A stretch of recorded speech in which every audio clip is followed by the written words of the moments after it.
Enemy Intel is brought to you by Rothman Orthopedics at Jefferson Health, the official orthopedics and healthcare partner of the Philadelphia Eagles. Zach Ertz and the Eagles offense has a big test this week on the road against the Tennessee Titans. The Titans have a very, very good defense. All you need to do is look at last week. They did not give up a touchdown to the Jacksonville Jaguars. Now, this is a defense that's built by Mike Vrabel, and it really comes from two principles. One starts with the defensive front. He believes in front multiplicity. A lot of different front looks with a lot of different personnel who can move around and play different positions. That makes it very difficult for an offense to set protections. And the second part of that is the coverage.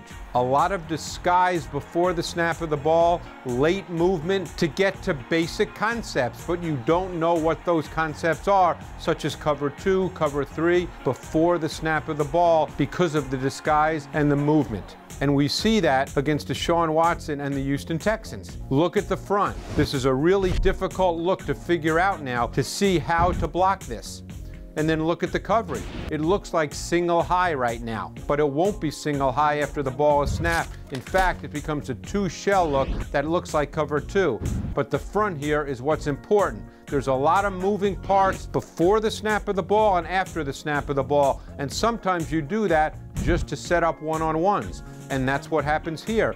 You have Jurrell Casey, one of the best defensive tackles in the NFL. You end up with him one-on-one on an offensive guard.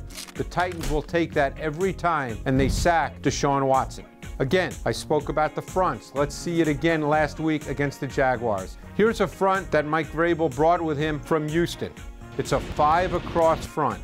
Now, this 5 across front, what that does is it dictates pass protection. It means that each of the 5 offensive linemen are responsible for the player that's lined up right in front of them, the 5 across. But what the Titans do here is an inside stunt, what we call a long stunt.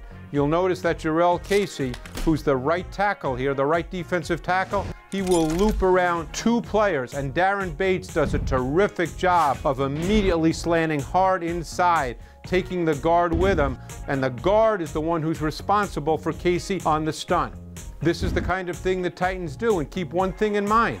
The Eagles have had a bit of a problem in recent weeks with stunts, so you will see stunts by the Tennessee Titans.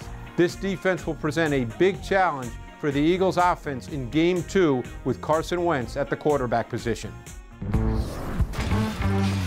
All right, Greg showed us a blitz and a stunt there that the Titans are probably going to run against the Eagles offensive line. And the Birds have had some trouble the last couple weeks with these stunts. Carson got sacked 5 times by the Colts. So what do the Eagles need to work on here? It starts with communication. Everybody knows what's happening in front of them, and they're going to see similar stunts to this. You'll see this guy press on the center, and they'll end up double-teaming him. And you see this guy loops inside. He loops around. He's going to come free. Watch this as you roll the tape. They're going to lock him up. But this guy, it's a little bit of cheating, but you're trying when you're cheating like this. He's going to hold Lane Johnson to allow the looper to get around. These guys got him held up, so he's going to come free. And the problem is, first of all, Lane's going to have to make this move on him. They've got to switch so that Lane blocks him, but he's unable to make that move because this guy is holding him so well, he comes free to Carson Wentz.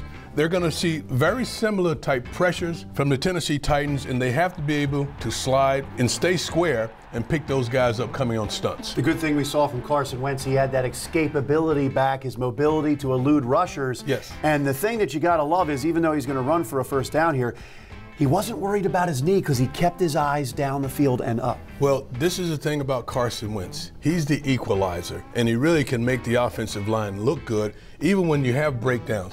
Watch how they stunt this time. He's going to press here. He's going to press here.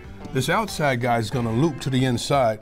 Now, if you watch Corey Clement's head, he eyes this way, but he feels pretty comfortable that it's picked up. So then he's going to help to this side. And what happens is you get a free runner to the quarterback. But as I said, this ability right here is rare.